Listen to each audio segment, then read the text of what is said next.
and we're now in public session. I'd like to welcome the following witnesses: Mr. Jeff Rudd of UnitedPeople and Mr. Damien Fagan, Ms. Catherine Green, Kildare and Wicklow Education and Training Board, and Drs. Ray Griffin and Tom Boland, both of Waterford Institute of Technology. You're all very welcome here this morning. In a few moments, I'll invite our guests to make their presentations to committee, and when they've concluded, I'll then afford members an opportunity to ask a number of questions. To those making the presentations, you've been informed of the time limits, and to members asking the questions on your first round of questions, you have 5 minutes, and if time allows, we can revert to additional questions. And I'd ask members and witnesses to stick to those time limits, please. Before asking witnesses, I need to draw your attention to the note on privilege. I wish to draw your attention to the fact that by virtue of Section 17(2)(l) of the Defamation Act 2009, witnesses are protected by absolute privilege in respect of their evidence to this committee. However, if you're directed by the committee to cease giving evidence in relation to a particular matter, and you continue to so do, you're entitled thereafter only to a qualified privilege in respect of your evidence. You are directed that only evidence connected with the subject matter of these proceedings is to be given, and you are asked to respect the parliamentary practice to the effect that where possible you should not criticise nor make charges against any person, persons or entity by name or in such a way as to make him, her or it identifiable. And members are reminded of the long-standing practice to the effect that they should not comment on, criticise or make charges against a person outside the House or an official, either by name or in such a way as to make him or her identifiable. And before I be starting with Mr. Rudd and Mr. Fagan in a moment, before that, colleagues, both to the witnesses and to members, if you have mobile phones, will you either turn them off or to flight mode? They interfere not just with the meeting, but the recordings and the transmission of the proceedings. So if you have telephones, please do that. I'll start with Mr. Rudd or Mr. Fagan, or if you want to share the time between you, whatever way you want to do it. And I would remind witnesses that your opening statements have been circulated to colleagues. I'm speaking on behalf of both of us here today. That's perfect. Okay. Good morning. My name is Jeff Rudd from Drogheda, County Louth. I'm accompanied by Damien Fagan. We'd like to thank the committee for the invitation to speak here today and the public that have called for us to speak. For the past several years, we have conducted an investigation into JobPath. The vast majority of citizens that have sought of help comes from all levels of job skills and have worked for years, if not decades. You will find many examples of this in the victim statement report supplied. As outlined in our two separate submissions, due to the IMF and EU agreement, any state response to unemployment and long-term unemployment is restricted due to contractual terms, which won't be lifted until the full recovery of the funds and interest of Ireland's bailout programme. This currently amounts to €42,000 from every man, woman and child. Government and departments claim, quote, "The purpose of JobPath is an approach to unemployment activation which caters mainly for the people who are long-time unemployed, 12 months, to assist them in securing and sustaining full-time unemployment or self-employment." However, there is other agendas which the Department of Social Protection won't explain. They are to honour the IMF and EU agreement, to reduce long-term unemployed support costs for the Department of Social Protection, to reduce the cost and staff that is needed to support long-term unemployed in the receipt of payment from the Department. One should question which takes highest priority. As you will find in our written submissions, the full set-up of the JobPath programme is outlined. For example, Tuesday, the 11th of February 2014, Tours New, a joint venture between FRS Recruitment and Working Links was set up. On Tuesday, the 28th of October 2014, CTEC Employment and Skills Ireland, designated activity company, was set up in Ireland. As this was happening, both CTEC Business Technology Centre Limited and one part of Tours New Working Links were under investigation by the UK Government Commons Public Accounts Committee for alleged claims that the companies were allegedly committing fraud and for the heavy use of sanctions, as revealed by 3 whistleblowers. Under previous Irish water legislation, people's personal data became legally classified as an asset. In 2017, the JobPath High Court case, the judge determined that the JobPath companies were not, by legislation, operating a public service. These 2 points are very important. A business that is not operating an official public function are not equally legally covered under the 2005 or 2010 Amended Social Welfare Act or accountable to the National Ombudsman. Therefore, the companies have no legal right in demanding people's private details. When the public try to regain their legal rights over their personal data, their legal asset, they are then accused of not engaging. They are trying to hold on to something they own, the personal data. However, others are demanding it, often with menaces. People are told that they have been randomly selected for JobPath. This is possibly wrong. The 2013 JobPath tender exposes citizens are silently targeted through a PEX stage assessment process. The state has put this on record, as you will see in the submitted UnitedPeople 150-page JobPath report. It is at this stage of the JobPath programme that the data of the person is transferred to companies without the consent of the individual the data refers to. Under GDPR, the state has further, with JobPath, become a data processor, not just a storage keeper. The importance of this is also not explained to newly enrolled citizens. The advisor, a private company employee, begins asking questions about the person. The answers are to be saved to a server, again legally important, that help make up a PPP, Personal Progress Plan, known to some of you. Being more uninformed, the clients are now giving away a legal asset they own. This is a form of legal possession consent given away by a citizen deliberately kept in the dark. Speaking of the PPP, Personal Progress Plan, is defined in the 2013 JobPath tender document to page 137. It states this is a plan developed by the personal advisor with the client whose aim is to provide a clear route plan for the client to re-enter employment. In the same document, information that is required to develop a PPP can be found on page 33, section JobPath Services, section 322. The progression plan given by the private companies is a general power of attorney contract. Clients are not informed of this legal aspect either. A general power of attorney contract is defined by the Department's own publication in Guide to Self-Guiding Your Money Now and in the future, page 8, General Power of Attorney, which has been provided. The contractual terms for this General Power of Attorney PPP are the following. Failure to comply with the company's job search conditions and targets may lead to sanctions. Full access to all employment records from past and future employers of that person. Failure to be providing personal information regarding that person and close family, including financial situations, may lead to prosecution. These contractual terms are not defined or even a requirement of the creation of the PPP in the 2013 JobPath tender document. Excuse me one second. The greatest frustration people have about public services, privatisation-wise, for companies seeking personal profit, is that when such privatisation occurs, the effect of this is the needs of the people are overlooked and greater ignored for the wants of the companies operating such services. There is a number of victim statements applied today that will bear this out. The two private companies, CTech and Tourist Neuro, are contracted to deliver JobPath based on their skills, abilities, experience and contracts. Since the beginning, both CTech and Tourist Neuro have further subcontracted the JobPath programme out to additional companies. CTech subcontracted to Personal Network, People First, and Tourist Neuro subcontracted to Working Links. All are in current operation today. There is a business practice by private companies that believes the use of sanctions on the public that uses public services to be the most effective method of savings. This practice was adopted from a previous UK model, the Irish Water Model and Incoming Waste Management Act. Please refer to the supplied PCS document. In this document it outlines the JobPath protocols placed not only on the public but on the staff that are to enforce these protocols. In an additional request for tenders, RTF, document provided instructions are provided on how to get the application of sanctions applied to a person. Translated, this means the word of the companies is taken over the word of citizens that are referred for sanctions. The Oireachtas Research and Library Report 2015 highlights this problem. The Department has stated that in the designing of the JobPath programme, safeguards were put in place to prevent malpractices. We ask what safeguards? There are no safeguards to prevent the companies from enforcing unmeetable targets or meetings on the person to justify referral for sanctions. The worst part about having no safeguards is that when a referral for sanction is made, the Department does no investigation into the grounds for that referral. When a meeting is called, it is conducted in a disciplinary procedure manner and not a grievance manner to resolve. In the document, visual presentation on behalf of the public, we further expand upon this issue.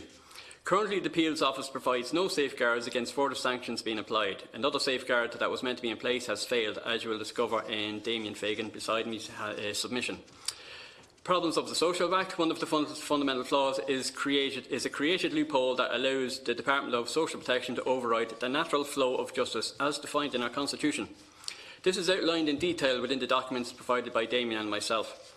This loophole in the Social Welfare Act allows the Department and companies to operate in a guilty until proven innocent system. The operation of a guilty until proven innocent system is unlawful, unconstitutional and breaks international law and a human rights treaty signed by Ireland. It is the belief of Irish citizens that a person is entitled to a fair hearing. The Social Welfare Act, in official interpretation and subsequent action, contradicts this. By signing a PPP, Personal Progress Plan, the private companies do profit, €557 per signature. €60 million for just signatures alone has been paid out. No actual service has been provided yet to clients.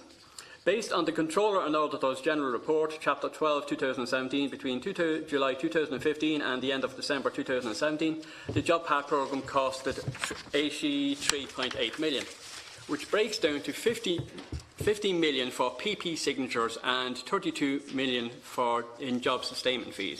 The 50 million for registration fees, which has then substantially increased, is made up of just one type of payment, which is received from the signing of a PPP and no services provided. This payment is only meant to be 10 to 15% of overall JobPath cost. The 32 million in JobPath sustainment fees is made up of 4 payments for the supports given to people in employment for 13, 26, 39 and 52 weeks. Translated, the Department has spent more money for companies doing nothing in a single payment than 4 separate payments combined for actual services they are meant to be providing for the people. Therefore, the argument has to be made on behalf of the Irish taxpayer. If it's costing €32.9 million to support a person into sustained employment, why are we spending over €50 million for nothing for signatures alone? The way the JobPath operation is being carried out, the indication is that substantial alleged fraudulent behaviour is occurring on a regular basis, in full knowledge and encouragement of the Department of Social Protection. The programme is meant to be for 30 hours per week of employment. The companies are only required to assist for 30 hours over 4 weeks. This allows the company to retain the citizen, still receive taxpayer payments, and the citizen can yet again be referred back to the programme. The submitted victim statements document provided today exposes a sample variety of victim statements regarding this. The usage of sanctions is a saving method. It is being used to repay Ireland's bailout programme. When the sanctions occur, the money is transferred back into central funding, where the Minister of Finance has already used central funding to lower Ireland's bank bailout costs. It is then fair to ask if the contractual terms of the bailout programme are not just terms to agree and honour, but also another taxpayer method of repayment on the debt. The JobPath companies contracted by the Department have been hiring referred clients for JobPath staff. For this, the companies receive all JobPath payments. As each company is required to burden the cost of their own staffing for the JobPath programme, by doing so allows additional bonus payments. This is a breach of the JobPath tender contract. Translated, they are gaining 2 separate taxpayer payments for each single staff position. This allows the companies to control the number of payments they receive for each single staff job. This issue is referred to in the UnitedPeople JobPath 2019 report. Another issue is that the unemployed are sent out a letter stating they are invited to attend JobPath, while at the bottom of the letter the real message is "turn up or else you will financially suffer." Translated, allegedly press-ganged by the state, by state financial threat. Many victim statements provided by myself bears this out. At the initial meeting, they are instructed to sign the PPP. They are not told at any point that they have the legal right to decline signing a PPP, a private contract. There are 2 main criminal offences committed by the JobPath companies that occurs when a person receives a legal right not to enter a private contract. When a person is forced into a private contract under any form of threat, sanctions, this is a criminal offence by the letter of the law itself. See the Non-Fatal Against the Person Act 1997. When the person is coerced and then sanctioned, this again is a criminal offence by the letter of the law itself, Criminal Justice, Theft and Fraud Offences Act 2001. This has been proven to the court's satisfaction in Damien Fagan's case in High Court, which I later assisted. Today we speak for many who don't have a voice, who have been a target of alleged bullying, coercion, intimidation, financial starvation and more by the Department of Social Protection on the rash say of companies. Case in point, Jerry Tobin. Please see the supplied UnitedPeople report. Additionally, invites are told to apply for jobs, any jobs. In many cases, it doesn't matter if they are suited for them or not. They are ordered to apply. If they don't, more threats via the private companies are issued. State services and those that are supposed to work with the citizens around their day-to-day requirements, including family schedules and health conditions. In JobPath reality, the opposite occurs. Too many times, people have been sanctioned or cut off for having the cheek to go to a hospital or drop their kids at a school first. They subsequently have been unable to make very poor assigned appointment times. Conclusion. As JobPath has continued, hundreds of people, possibly thousands, have found themselves being allegedly abused, shouted at, kids shouted at, made to feel inadequate, treated as if they were second-class citizens to kick about. They have been treated harmfully, alleged assaults, sexual harassment, their personal data abused, illegally deprived of money that has left them hungry, maybe homeless, at the mercy of others and more. You will find documented examples of all this in what I have supplied in documentation today. In some cases, people have tried to kill themselves on JobPath property. They have cracked from physical and mental abuse they have allegedly gained, in the end so that the two companies and their additional funds can massively private profit. This is a simple scratch of the JobPath surface. If you delve deeper, you will find far more shocking issues. This is nothing less than ongoing mass state-sanctioned abuse. In conclusion, why is speaking up about the JobPath important and investigating should be done? The state is knowingly and unknowingly, openly and covertly, allegedly abusing current human rights, law-breaking at a national and international level, while further undermining the present and future rights of all, employed and unemployed, carers, parents, single individuals and more. Additionally, the JobPath exposes an inherent flaws in our current departmental systems that allows this to happen. Again, in reality, the private businesses are further profiting, while a nation of citizens losing quality of life, rights to self-determination, etc. We have spoken to victims of JobPath from all walks of life. We have heard their pain, seen their distress and financial hardships due to JobPath. Many have had mental breakdowns. Some have ended up spiralling into depression, which has resulted in drug taking of both legal and illegal kind. See victim statements supplied on this. As they've explained their current situation, they have cried. And I'm being brutally honest here, I have cried with them. JobPath encroaches upon the rights of every citizen in Ireland. We say this without any shadow of a doubt. JobPath, in the vast majority, is not of benefit to citizens. It is, however, a future inquiry into making right now and a drain of taxpayers' money. For the last few years, as our investigation continues, our families have had the patience of saints while this has gone on, but all completely understand why we persist in helping many citizens wronged. It is the duty of every citizen in Ireland not only to hold elected accountable, but also hold the departments and programmes which they oversee. How can we not do anything less? Thank you for allowing ourselves to come here to speak today. We look forward to any questions you might have. Thank you very much, Mr Rudd, for your opening statement. We'll now move to the presentation from Ms Green, please. Thank you. Well, thank you very much for the invitation here today to contribute to this very valuable discussion that you're having in my role as Chair of the Adult Guidance Association. Just to say to you, I work in the Kildare and Wicklow Education and Training Board as a coordinator of guidance, and I deliver guidance in the Bray area, but I also coordinate the service across the whole of Wicklow. But today I'm representing the 37 services working across the 16 ETBs in our service, and I'm here to promote, I suppose, and advocate on our behalf, as we see ourselves and did see ourselves before JobPath came along as the organisation that should have been doing the job that JobPath is now doing. Okay, so to just give you some background to our service, the AGES, the Adult Education Guidance Services, were established in 2000 in response to the Department of Education White Paper Learning for Life. Adult guidance was recognised in the White Paper as the linchpin in the lifelong learning model, enabling adults to make educational work and life transitions in a fast-moving, technologically based globalised society. The guidance counsellors in the Adult Education Guidance Service have been and continue to be professionally qualified to postgraduate level in guidance, as set out in the DES Course Recognition Framework document dated 2016. The AGES, the Adult Guidance Services, provide a full-time, year-round, objective, professional, quality-assured guidance and information service. The service provides guidance to adults at the pre-entry, entry, ongoing, pre-exit and follow-up stage for those engaged in adult education and training. The service is underpinned by the following principles: learner client-centred, confidentiality, impartiality, equal opportunities, accessibility, transparency and empowerment. And that comes directly from the white paper Learning for Life 2000, which was where we were instigated and got our legal framework.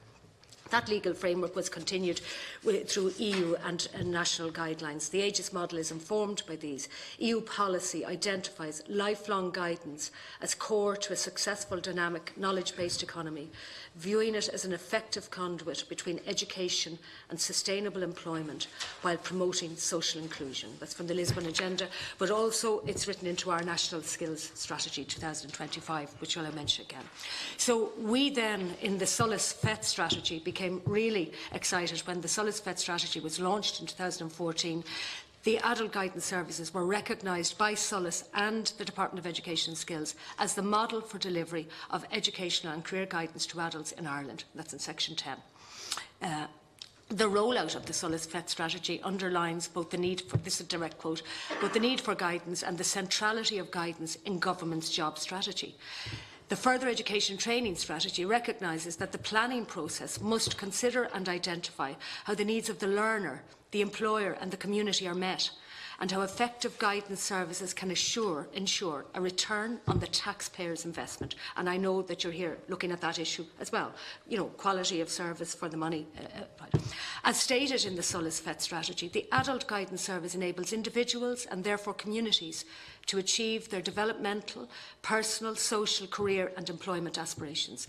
Guidance facilitates the acquisition of career management skills and benefits employees throughout their working life. So our adult guidance services provide professional, impartial and confidential service to all those who are over 16 and out of school to post-retirement age. We work closely with our second level colleagues. I will not take a student who is in second level who has a guidance counsellor, but if they are out of school, which unfortunately some do drop out, transition year and so on, we do get those. We will recommend them to Youth Reach or to the advocate there, but we sometimes have them in part-time programmes for adults, which isn't always suitable, but we will work with them to ensure that we can get them back into education. Through our referral protocol with the DASP, which we have since 2012, and our links with the local, state and voluntary agencies like local community mental health agencies, enterprise partnerships, enterprise boards, the regional skills forum, the Money Advice Bureau, Citizens Information Centre and all social inclusion programmes. We meet with over 52,000 clients on an annual basis, supporting them across education, training and employment. We can evidence the work through our national client database. This database indicates the outcomes, including the acquisition of new skills, increased certification and progression in career development, all of which enhances the likelihood of long-term unemployed individuals eventually performing more highly skilled jobs in the workplace. And that is detailed now in the NCG Adult Guidance report every year, our stats. Our stats were, in the time before the moratorium, before austerity measures, we were meeting over 68,000 people because we had a full staffing. We were deeply affected during the time of the moratorium, and the problem was that JobPath in this new guise was rolled out. When had we been invested in at that time, we really believe that the employment statistics would be so much better if we had been employed then. So effective guidance services help ensure a return to the taxpayer from the use of public funds. And this was done with a strategic review of further education and training by Professor John Sweeney when he was analysing our service in relation to being the one that should have been linked to the FET strategy and our service being rolled out. The Adult Guidance Association supports the development of an integrated further education training guidance service as envisaged in the Solus FET strategy, building on the practice currently in operation in our service. At present, because of the lack of a coherent, joined-up approach, re-guidance, there is a fragmentation in the way guidance services are being delivered, which is wasteful to the taxpayer. In our recent submission, which was in June, to the Department of Education and Skills Indicon Career Guidance Review, we recommended that an interdepartmental framework for adult guidance is required. An overarching body should be established representing all stakeholders in guidance, the Department of Education and Skills, the DASP, ETBI, Education Training Board Ireland, IBEC. I forget to put in IBEC, but we have met with IBEC, and IBEC are fantastic. We accepted a lot of what was in their report that they got out this September, Smart World for Career Guidance. The SOLIS, the Department of Business, Enterprise and Innovation, and all of these other organisations, NCG, we all should be, and that I understand is agreed in the Indicon report, which hasn't been published. And if you have any influence at all, please get it published for us, because it was done in June, it was to be out in September. Minister McHugh has a lot on his plate, I know, when he came in with the school issue, but we really want to see that review, because we think it can change the way things are being done in relation to this model. So I want to compare our service with the JobPath model. The JobPath model was based on the model being used by G4S Recruitment Company in the UK, which was criticised by Ofsted. It was poor practice to lift this model and some of its workforce from the UK into Ireland without making any changes or adaptations for working with the Irish public. We have no difficulty with recruitment agencies as a model of accessing employment, but to use these services, people must be highly skilled and workplace ready. Now, I hate this phrase, but I'm going to use it because that's what is used by the Department. Probability of exit from the live register, PEX 1. PEX 1 people can use a recruitment agency. Yourselves or myself, if we were made redundant tomorrow and got going immediately, or actually before we knew we were being redundant is even more important, we would probably be able to use a recruitment agency and get into a job. But within 3 months, even of the most highly skilled person, and I have met top bankers with top qualifications, everybody, we met everybody between 2011 and 2015, before JobPath got rolled out in the way it is, every unemployed man and woman in my community, and right across the country we met them. And after 3 months of trying to get a job, even if you'd had a highly paid job in any of Accenture, any of the big businesses I can mention, I can't even think, public agencies, people after 3 months become very low. The rejection list, if you keep getting rejections into your inbox, into your postbox, you go flat, and I have seen it so many times. So I have to say that to you, that the recruitment style model is not a guidance model, and it can work for a very well educated, ready for work person, and we use them for those people. My own son works he's one of those emigrants to Australia, working very successfully in recruitment, so nothing against it. You have the statistics yourself on the effect of the JobPath programme better than I have. So in terms of personal client testimony, to be referred to Thurasnua is to be placed, I use Thurasnua because that's who I work with, but obviously CTEC, is to be placed in a very vulnerable position and denied access to further education and training. There appears to have been a lack of recognition by Thurasnua and CTEC of the trauma for people being at a major crossroads in their lives, in addition to a lack of understanding of their need to manage challenging barriers in terms of childcare, transport, disability, illness, bereavement, addiction issues and mental health issues, post-redundancy and financial stress. The forced march pattern of this recruitment model has been unsuccessful, with only 9% of participants securing longer-term employment, and that's just for 1 year, and many of them have dropped out, my clients, at the end of a year. So I'm going to just direct you to the example I gave, and just very quickly I will just say one example of inappropriate Thurasnua work was when a DSP case officer made a referral to my service. A 62-year-old man who had left school aged 10 and had been out of work for 20 years was receiving job seekers allowance after exiting another service. He was experiencing anxiety. His only outing was to walk to his mother's grave in darkness.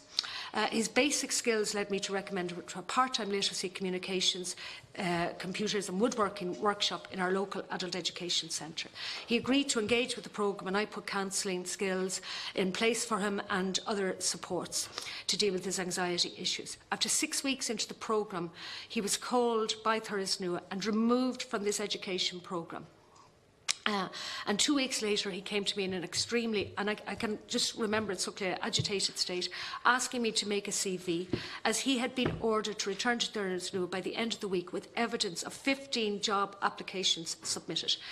In this 3-week period, while he was engaging with Thurasnua, 3 different Thurasnua advisors had contacted me for a copy of his CV, and one of them said, "Dear lady, please send CV to me of, and the name of the person spelled wrongly. And that is, some of the people who were hired in this organisation were unskilled to deal with the level of person that they were dealing with, which was very difficult. Our client did a full year with Thuras Nua without getting any work. And we have recently learned that he has been returned to Thuras Nua and he will be with them until September 2019. At present, he is not engaged in any education or training or employment, but is required to attend on a monthly basis, where he has a chat with a very nice gentleman now. And we are experiencing now that I have a better relationship with the people in Thuras Nua because I'm putting them onto our programmes. But we've got a double work to do. I have to get in touch with them. I have to get in touch with the DSP. I have to get it sent. It takes about 6 to 8 weeks then. They've already lost maybe 3 months being with Thuras Nua. So it's a doubling up of and waste of time and bureaucratic time. So our own case study, you see that this is a case study that is in the NCG database. And I won't go through it, but I think you can see that the way that we, the model that we are working, was very, very successful. So, following on from the Thuras, it is clear that the approach taken by Thuras Nua, one-size-fits-all model, does not deal with the individual circumstances and displays no long-term strategy towards career development, confidence building and educational qualifications, without which there is very limited access to sustainable employment. One professional approach over a period of time leads to better outcomes. In our experience, and particularly for those with very basic skills, the minimum term required to gain new skills is 1 to 2 years, attending a further education and training, QQI level 3 to 5 qualification, or accessing a traineeship, which are great now, the new traineeships, or apprenticeship. Longer time would be required if they want to obviously gain a degree or a higher level of education. Once in employment, people can continue their education through part-time options like springboard evening training courses and job training where provided. One would question how the JobPath's approach outcomes can be validated. Also, it is difficult to understand how the approach blends into the National Skills Strategy with its narrow employment-only focused objective.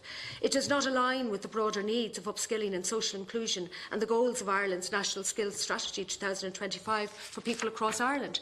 As stated in the Ireland National Skills Strategy, page 17, to support the achievement of the National Skills Strategy Vision 2025, the government objectives are education and training providers will place a stronger focus on providing skills development opportunities that are relevant to the needs of learners, society and the economy. The quality of teaching and learning at all stages of education and training will be continually enhanced and evaluated. There will be active inclusion to support participation in education and training in the labour market.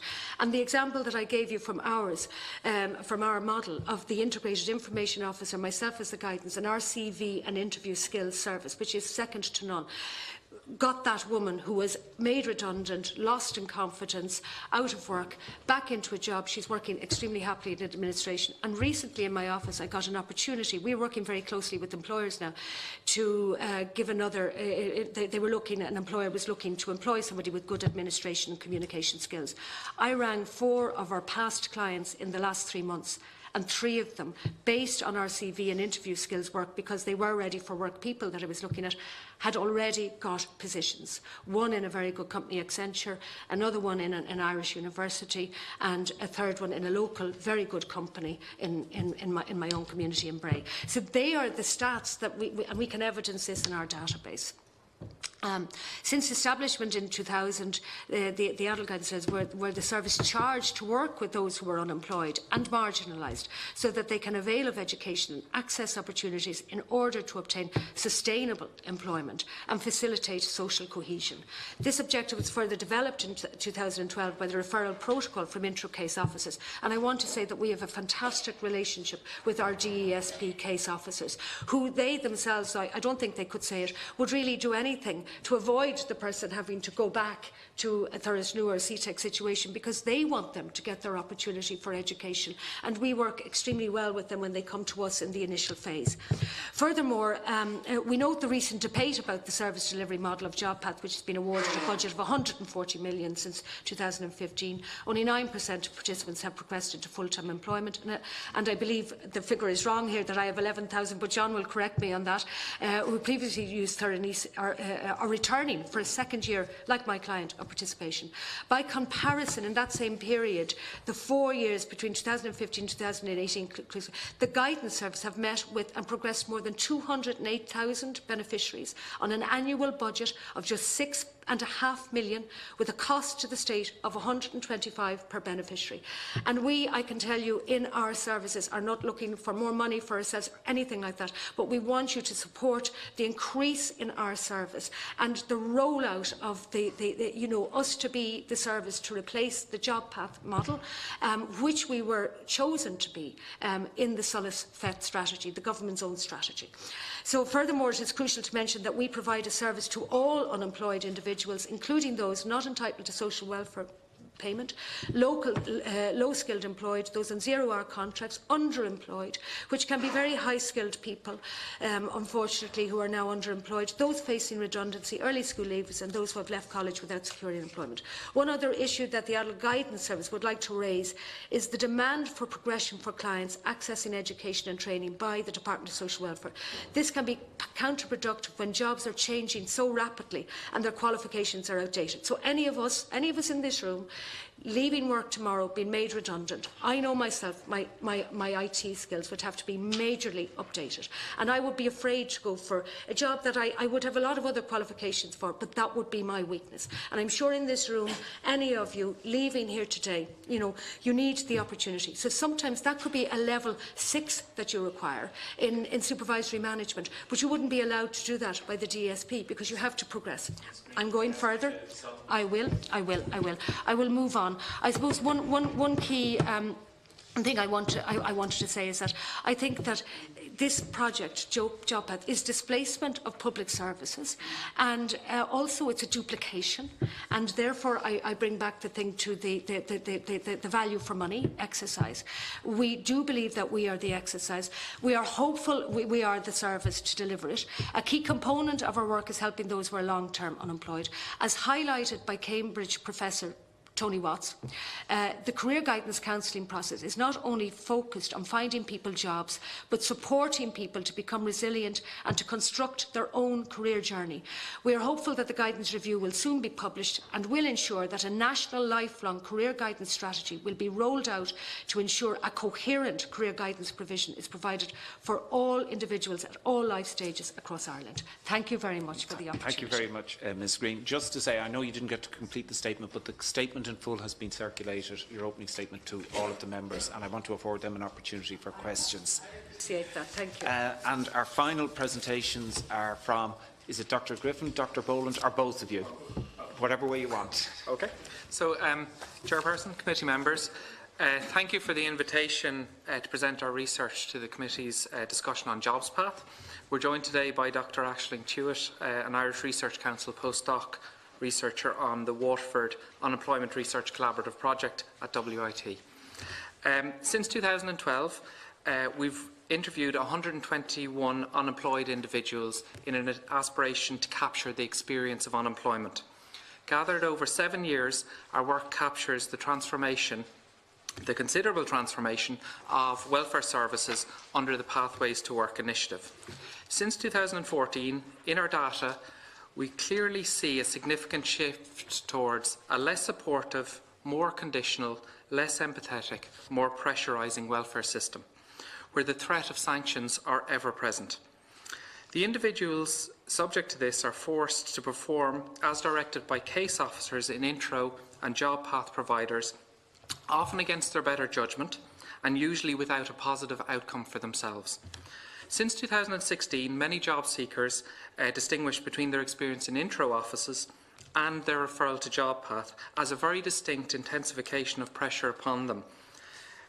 They moved from a bureaucratic system, which can be unsympathetic and is often given to autocratic direction and demands, to one that actively and capriciously patronises, cajoles, threatens, manipulates and at times bullies them.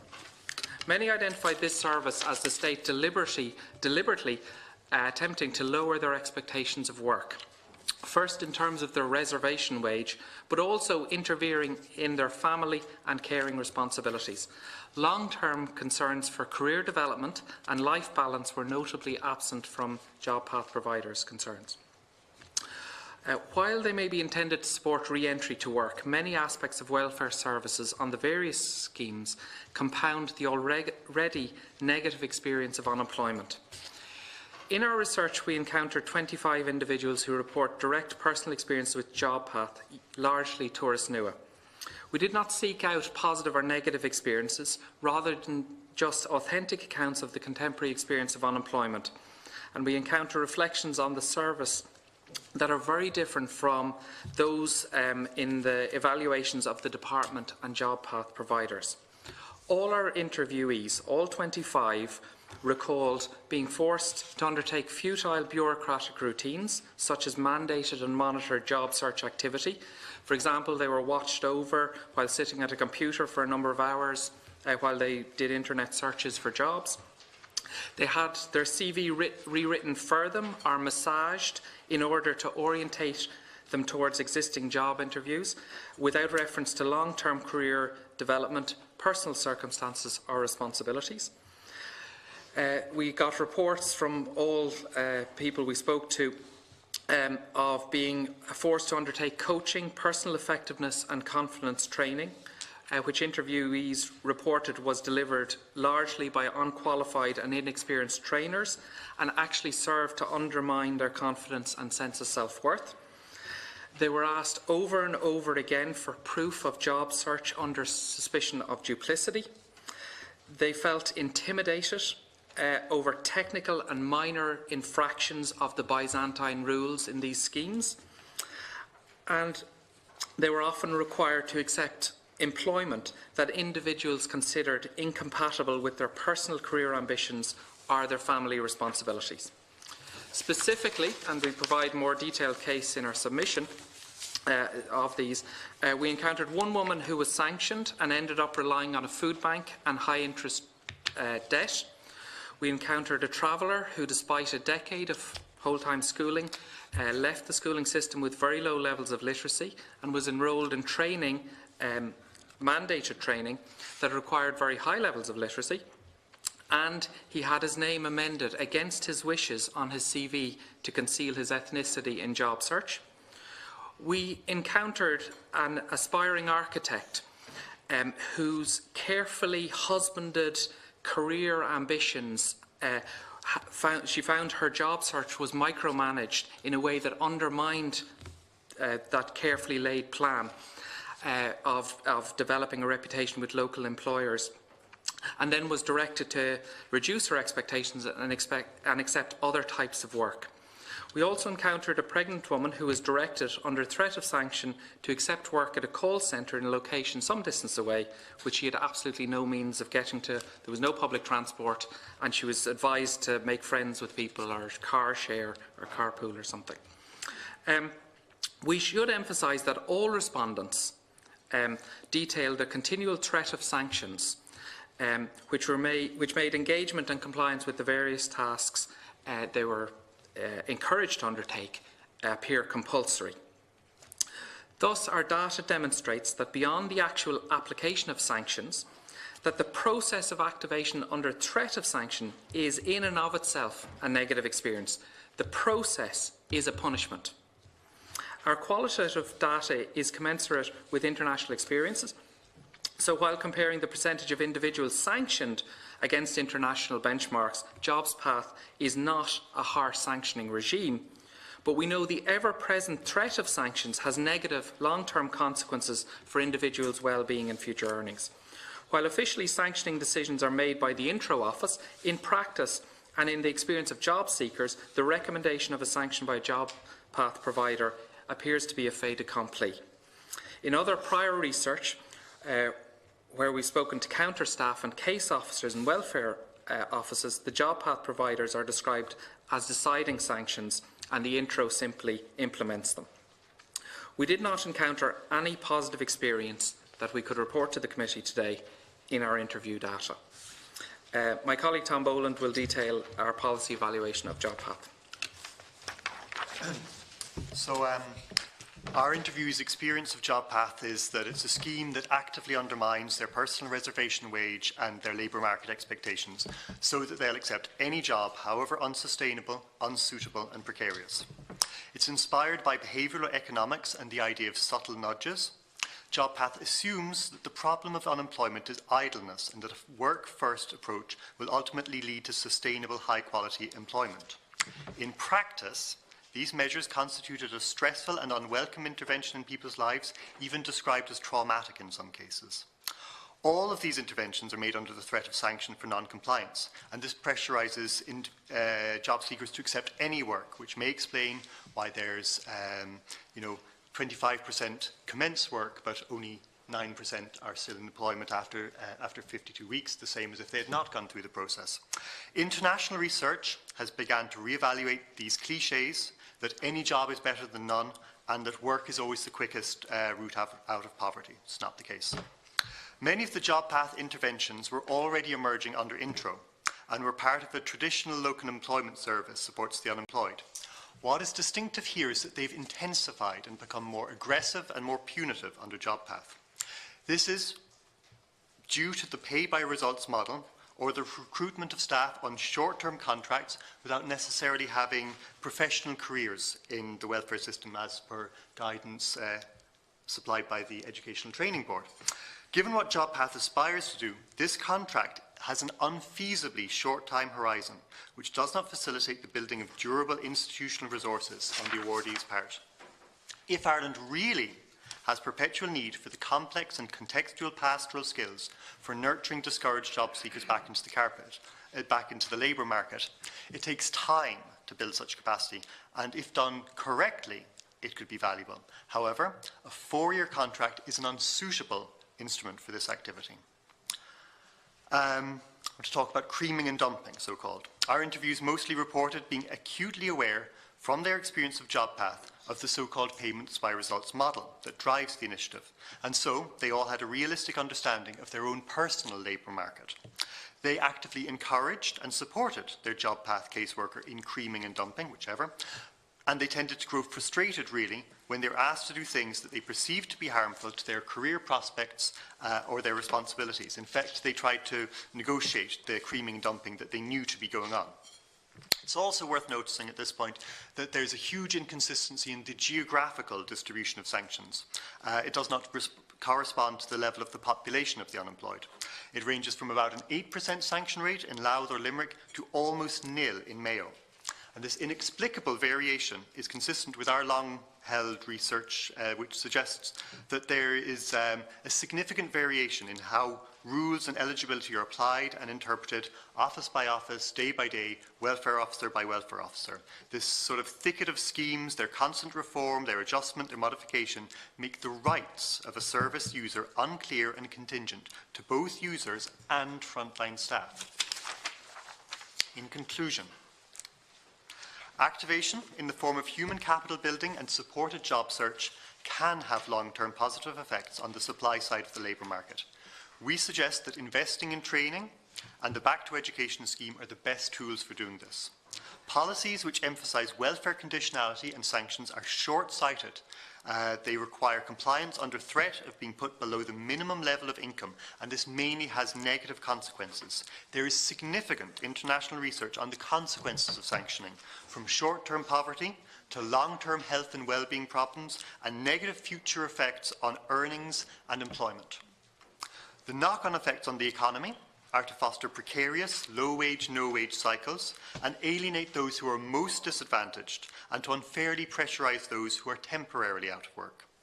Rather than using both sticks and carrots, we suggest removing the threat of sanctions as a core administrative tool, because the benefits of an education opportunity or a job, these should be sufficient motivation in themselves. Sanctions may have some part to play in the benefit system, but their current role is out of all proportion and against the principles of natural justice. Clearly, sanctions should be subject to stronger regulation and oversight, and we've recommended more specific measures elsewhere in our previous research and submissions. Regarding JobPath, the payment by results and short-term orientation of the JobPath contract are unsuitable policy instruments. The power which providers wield over the unemployed is neither appropriate nor commensurate with the vulnerability of this population. The work-first approach involves market coaxing, which basically involves reducing job seekers' choices and expectations. It reduces public faith in the social safety net, and it undermines the entire labour market. The impact of JobPath on individual lives is decidedly negative, even when sanctions were not imposed. We envisage a long-term impact on overall social cohesion for these policies as a result of the experience and throughput of so many citizens through these initiatives. We suggest that the committee should advise strongly against renewing JobPath and that we need to learn the lessons of this expensive, caustic at the point of use and broadly ineffective misadventure, because we must seek to build a high-quality labour market welfare policy. Thank you very much. Dr. Griffin, Dr. Boland, thank you very much for your presentations. Dr. Griffin and Boland, I just want to ask you one general question before I hand it over to the committee. I'm my glasses off, so I'm not reading the figures, but the point I want to get to is, I think you said since 2012 your research involved interviews with 121 unemployed people. You went on to say that 25 subsequently had experience or contact with JobPath. And the question I really want to pose is more, I suppose, from the point of view of the research. How valid is it then to, I suppose, draw on that to a national programme where there were thousands of people involved? In other words, what I'm trying to ask is the sample pool of 25 appropriate to make broader findings? Is the sample pool, I suppose, representative in terms of age, in terms of gender, in terms of geographic location? That is not a criticism on your research. It's for us as a committee to understand that profile, that you have 25 people, you had very detailed experiences with them, but in terms of their age, their profile, their gender, their education, their geographic location, how do you try and draw that out into, I suppose, making comments and recommendations on a national programme? Yeah. That is not a criticism, but it would help the committee, and then I'll hand over. We appreciate that there's different strengths to quantitative, statistical and qualitative work, and that there's certain challenges in that. The first thing we have to say is that not all of the people we speak to are even aware that they're dealing with JobPath or Torres Nua. They don't always distinguish between the intro and Torres Nua. Secondly, we are ongoing research, so we have a PhD worker who's a researcher who's currently doing this, and we have specific built-in gender, age, rural, urban weightings as per the current composition of the research. Maybe just to say, we don't think there is a coherent experience of unemployment in Ireland. One unemployed person to another person is a radically different person with their own life course. And there's no coherent system for administering unemployment in the social welfare offices. So if you look at, for example, at the sanctioning rate in Wexford, it's 8%. If you look at the sanctioning rate in Waterford, it's close to 1%. So even in very narrow geographic spaces, you find a huge experience. It incorporates people who are very vulnerable lives, people who've had very difficult lives, and people who are transitioning from one job to another. So the way we administer unemployment is called unemployment, but actually the experience of it is like, and just to clarify, our 121 interviews is since 2012. Mm-hmm. So we typically do a tranche every second year of people, and the 25 we encountered, they're people who specifically reference, just naturalistically as we interview them, JobPath and relay their experience. So it's a random sample, but what's very interesting is that each one has consistently reported this negative experience.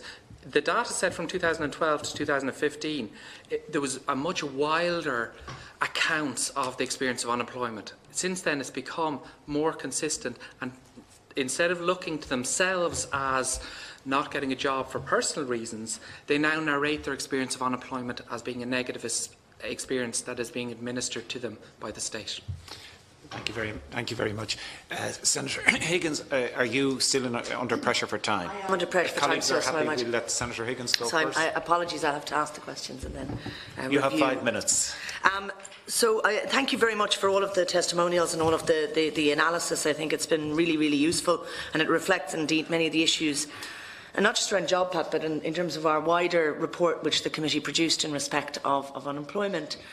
One which I think was very important was the question of the appropriateness of placing, and this has been a huge issue in terms of the quality of casework, in terms of the linking to a work-first approach versus an education, training or route forward. And I'd just like, in a minute, if you might elaborate a little bit around that, because what we found, even from those who had produced initial reports that talked about work first, or the different outcomes sometimes get quoted, that education hadn't led to immediate employment options, but what we did find is that it does lead to better prospects down the line. And sometimes where training is seen as not giving the right options, it's because it's not appropriate training. So I thought it was really interesting. I think if you could just discuss the work first issue more, because I think what I found extremely interesting, for example, was the description of how in some cases this has damaged people's employment prospects and their career, especially, for example, as was described, I think, in one of the examples, if you're in a small town and there is a limited number of employers, if you're forced to look for inappropriate jobs, you are marking yourself down the line, as well as the question of reskilling that you touched on, Ms Green. The threat of sanctions, again, this is another issue that has come up, the issue of the threat of sanctions. So we're often told sanctions aren't really being applied at such a high level, though of course the figures show that it's increasing significantly. But the fact of the threat of sanctions and how that damages engagement with casework and proper supported engagement, and more importantly as well as damaging the individual's employment prospects and the threat of sanctions, I thought it was very interesting, again, two complementaries, the question of decision and implementation, the fact that there seems to be a lack of questioning of the implementation of a recommendation for potential sanction that comes from Thuras Nua or CTAC, and I know that that was elaborated on by Mr Rudd and Mr Fagan as well. The question of, maybe you might just talk a little bit more about that, the fact that what does seem to be the pattern of the process, because I know we would be told, certainly we have been told, they don't issue sanctions, there's no role in sanctioning, but it still seemed to be that they direct the sanctioning thing, so we might elaborate on that. But also the question of, what I thought was striking was the question of, you talked about the damage to overall social cohesion, Mr Griffin and Mr Boland, and Ms Green, you also spoke in a positive way, which is what we should be looking to, that when an individual is getting appropriate supports, it doesn't just benefit them, but it benefits the community. And I thought that that was the flip side of that vision. So, and I really would thank you in particular for your presentation, because I hadn't been aware of the extent of the work. And what it did is it showed to me where we could be in terms of supporting individuals. And again, the ancillary benefits to when you recognise people as humans, you actually support their family. Because I would imagine that the distress of being forced into inappropriate work or under threat of sanction means that rather than employment being a positive experience, for a wider family context, that it creates a kind of a ripple effect, and I know that that was mentioned by others as well. So I just really thank you for all that. And I had a last very technical question just from Ms Green. I was very interested in that you mentioned you work with all unemployed persons, and I'm wondering, an issue that we've also spoken about is qualified adults and those who are not on the live register, are those who may have part-time availability. And it's a huge issue we've come to before around persons who may only have part-time availability for employment. And we know that certainly Intrio hasn't really been able to accommodate that as much as it should, and it's certainly JobPath might. So again, if people might speak to that issue of those who just to finish, because I'm apologies that I have to, but if others might speak, a number of people mentioned the question of care responsibilities. Now, in some cases that might be about part-time availability, but I imagine in other cases it's simply a matter that somebody might not be available to do shift work, for example, that somebody might need a predictable schedule, for example. If you could just talk a little bit around that issue of family responsibilities, and again, in some cases that maybe the people are available for 40 hours, but that they're not available they need predictability, for example. So perhaps those issues might just be touched on.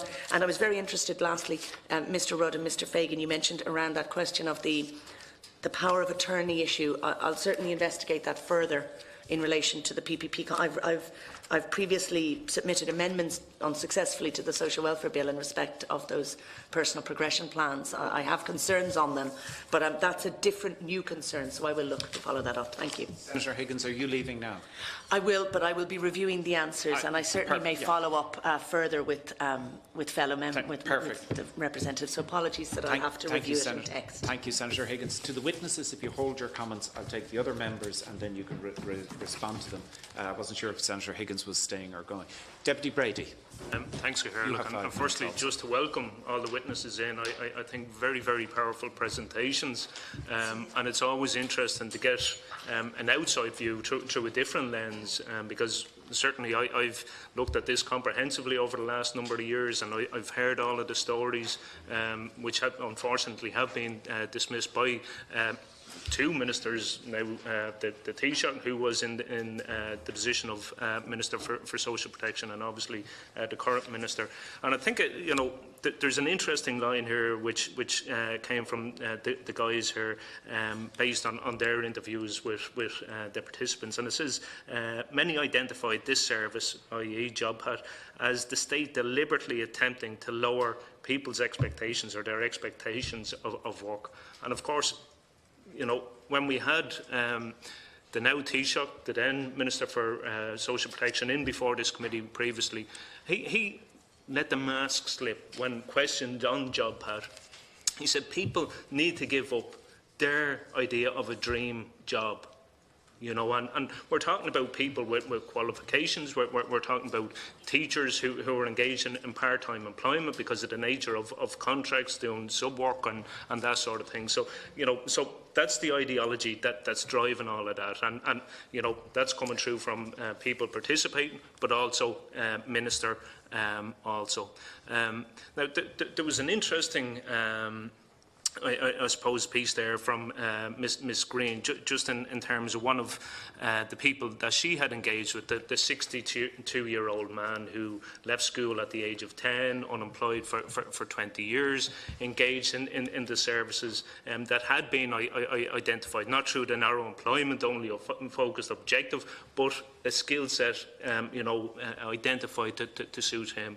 And I thought it was interesting that JobPath were able to come and take that individual who was engaging in that, doing woodwork and computer and IT, all the other skills that had been identified that were needed to get him back into the workforce, and JobPath were able to come and take him out of that setting. And we know now he's one of the 15,000.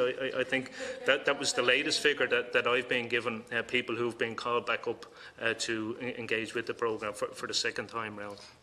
So just to ask the question as to whether that's a common occurrence, people engaged with the services that JobPath are coming, and how that actually comes about, because I think it's absolutely appalling.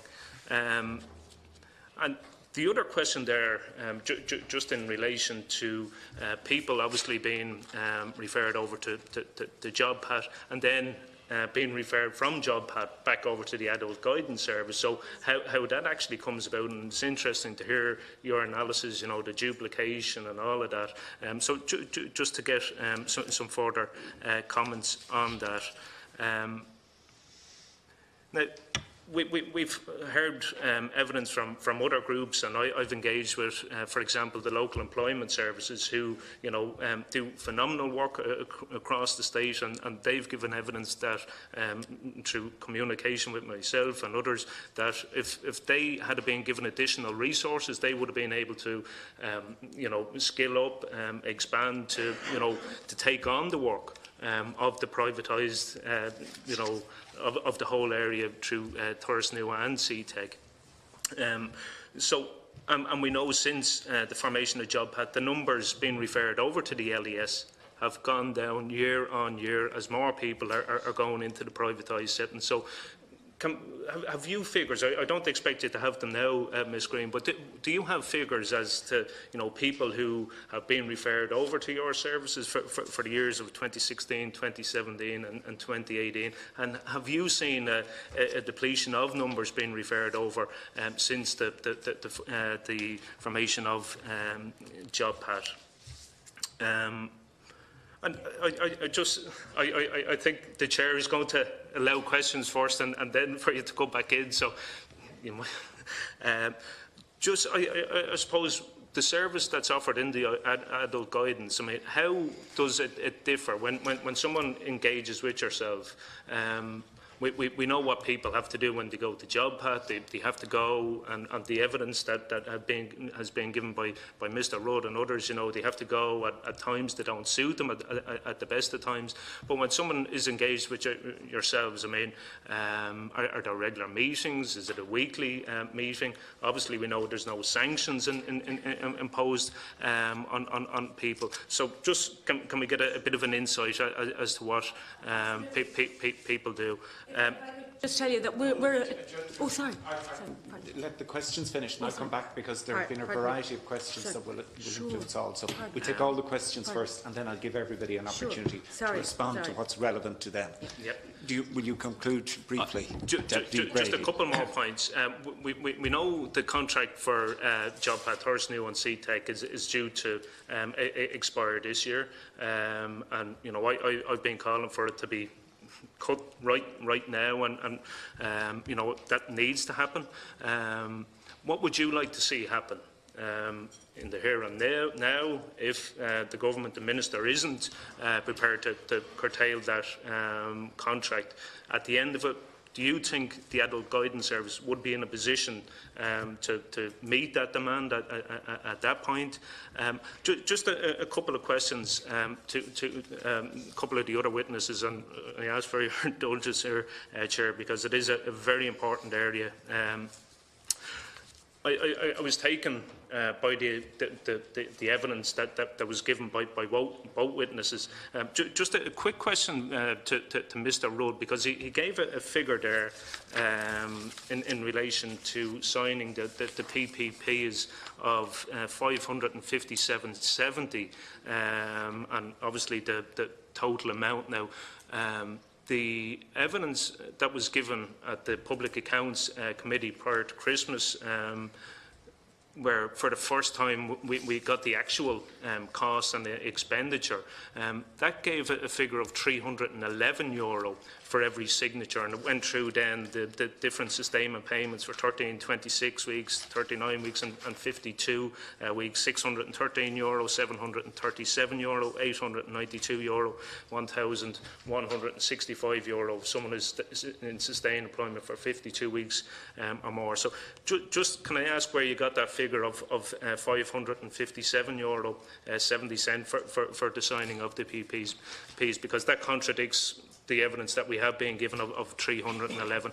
And just a couple of concluding questions to the guys. And again, very, very powerful information contained in the statement. And certainly I've done a comprehensive analysis, where people could come and give their evidence to me. And like your engagement with the 25 witnesses, I got no positive feedback in relation to JobPath. But the one thing that did strike me was the individual that essentially had his identity, curtailed, attempted to hide it, and I'm talking about the traveller man who was forced, against his will, to have his name changed, to get a job. He would not agree to it, and that change was made on his CV. I find that absolutely appalling, particularly when this House passed a momentous bill last year which gave recognition to travellers and their ethnicity, and I find that absolutely appalling. And it feeds into, I remember reading a book by Pádraig Pearse many years ago, called The Murder Machine, and it was about the education system, where everyone was channeled to be the same, coming through this conveyor belt. And that's what we're seeing here now in terms of labour activation, that everyone has to be, this product, conform, identities, done away with, solely to get into this low-pay, precarious employment.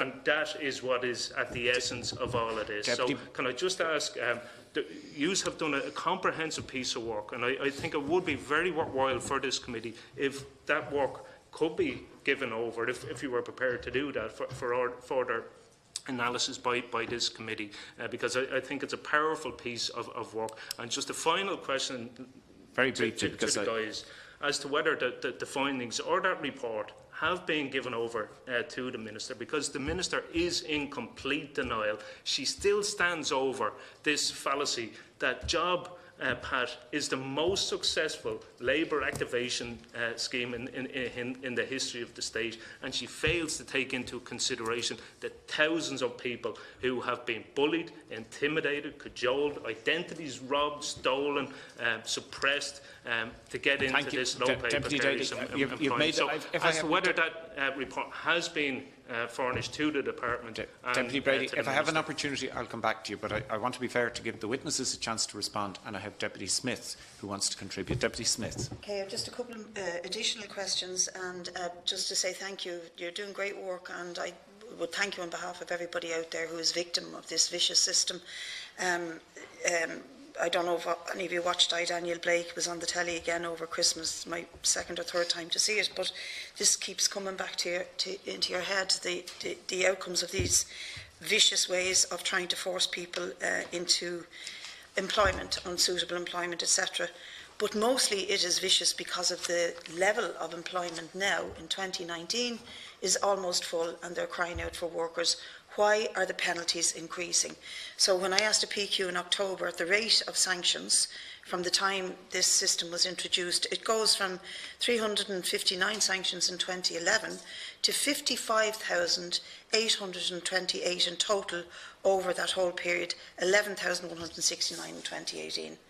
Now, there's no explaining that except that it is punitive, and it is a way of trying to cut back on the appearance that the Social Protection Department are doing their job. In fact, what they're doing is they're paying out all this money to private companies, and I have a few questions for Mr. Rudd on that issue, because again, as mentioned by Deputy Brady, the figure of 557.70 cents per signature, you quote that figure, and I accept that. I ask myself, how in the name of God do you reach a figure like that? How do they calculate it? 557.70 cents, not 558, or not 500, or not 600, or 550. How do they calculate it down to this exact 70 cents? And what the hell is going on there? And what is going on when the two companies are further subcontracting out, outsourcing their own work? Can you explain what you think is happening there? Is it that they can't cope with the volume of penalties that they're introducing, or the volume of people who are coming before them through intrio or through random selection? And then I also would like, if any of you can tell us if you've done any work on the rate of individuals who've been blocked from going back to education or into a CE scheme, because we get lots of people coming to us who, at the same time, almost simultaneously, within days or hours sometime, they're called into JobPath, and then they're told by a different department that you have the back to education allowance, or that there's a CE scheme there for you to participate in, and they're immediately blocked by JobPath from going into that back to education scheme or into community employment, which is a huge contradiction. In terms of what the government say they're trying to achieve, it's a contradiction. It's also very clear that a lot of the work that they're forcing people into is precarious work. And we just passed a bill here before Christmas to try and organise around precarious work, the bandit hours contract bill, that was to try and stop the spread of precarious work. And look what we're doing, forcing people into further and further precarious work. I too want to comment on the forced change of name by that was forced on that traveller man to hide his ethnicity. I came from a meeting with the Oireachtas Traveller Group the other day, where the Minister explained to us all of the different initiatives they're taken to bring about the recognition of ethnicity. And this again is another contradiction in government policy, that they try to force travellers to change their ethnicity while another department is spending a fortune, literally, on creating committees that's going to try and help them gain their ethnicity rights. Those are the main questions, just the blocking of individuals, how they reach the cost, the outsourcing, the precarious nature of it. And the very last question, it might be a long answer, but if it is, you might be able to give it to me expanded in writing. You say in your submission, Mr Rudd, that the reasons, one of the agendas of the department is to honour the IMF and EU agreement. Can you expand on that? What does the agreement actually say that the government have agreed to, the IMF and the EU? What does it actually say about forcing people into this kind of a contract through the state machine? Thank you very much, Deputy Smith. Just before I go to the witnesses, I want to put things in context. You today, first of all, to thank you for the presentations and your attendance, and you today are part of a process. This is an issue that this committee has been investigating for a while, and we're coming towards the end of it. And it's important that, as a committee, we will produce a report. So the report will have findings and will have recommendations. And as Deputy Brady indicated, the current JobPath, as we know, the timeline is coming to an end. So the report is timely. In your comments, I'd ask you to avoid repetition and be as specific to the points that were raised.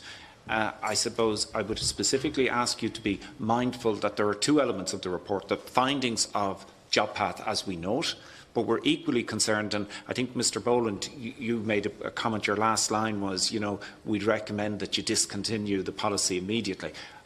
You talked about what could have been, Ms Green.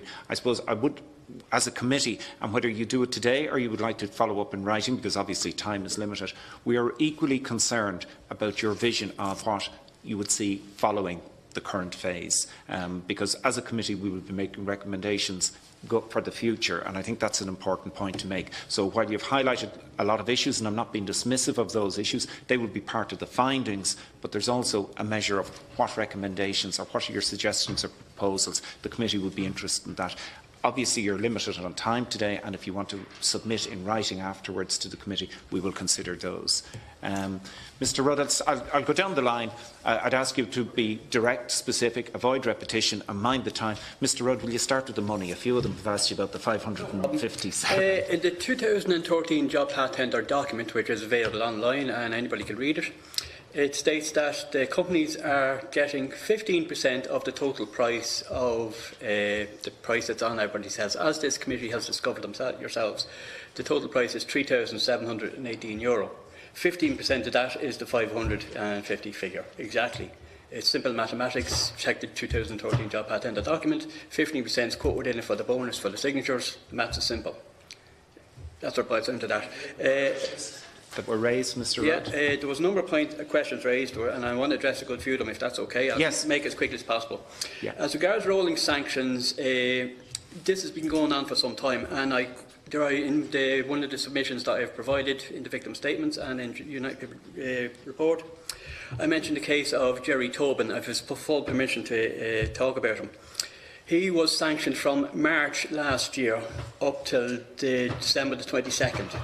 There was rolling sanctions non-stop. Now, under the Social Welfare 2005 and 2010 Social Welfare Act, after 9 weeks, a client or anybody that has been sanctioned, even outside JobPath, is supposed to go back on the social welfare for at least 1 week before another 9-week round of sanctions is supposed to kick in.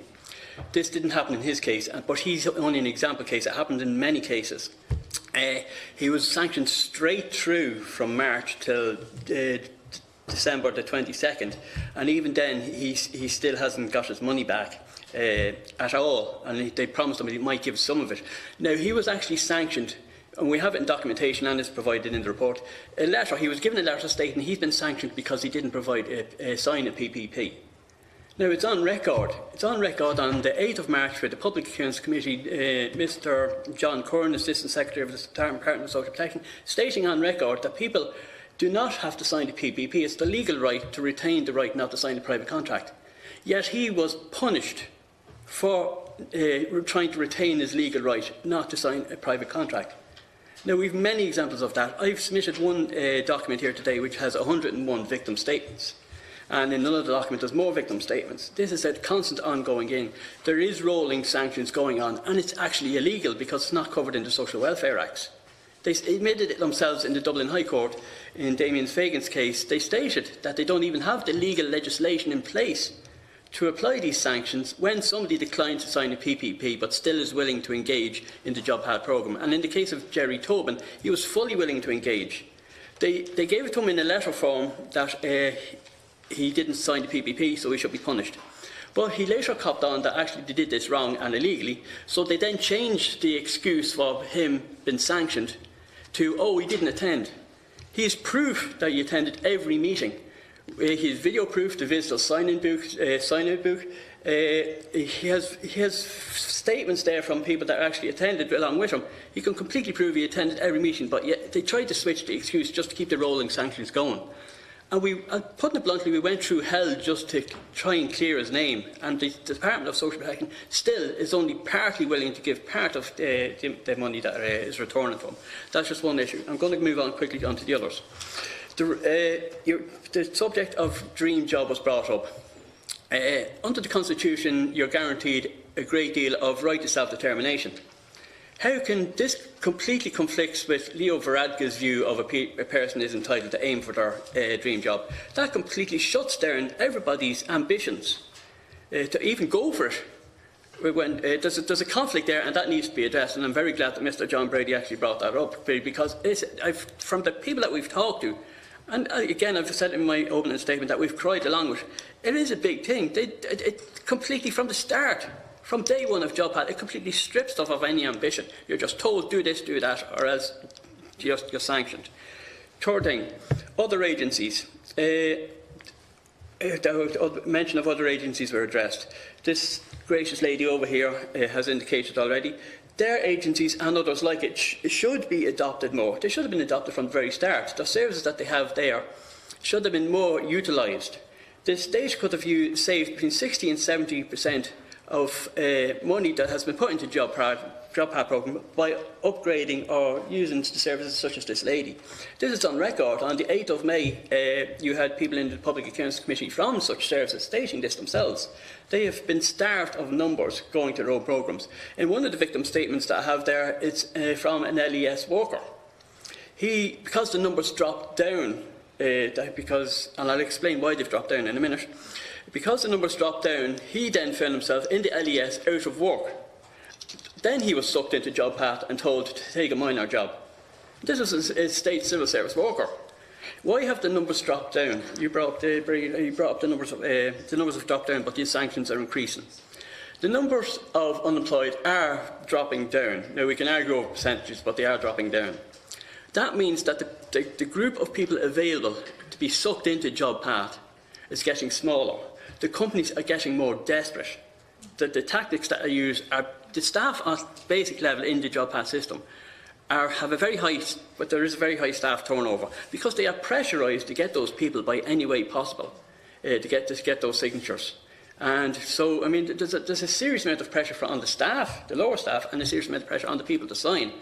And it's just an ongoing issue that needs to, on its own, needs to be addressed. But how does it explain if companies are getting desperate, why they're outsourcing to other companies? Well, to be quite honest with you, Damien, I think, would like to speak on that. Yeah, okay. When the companies were hired, they actually bid the price in which they're getting.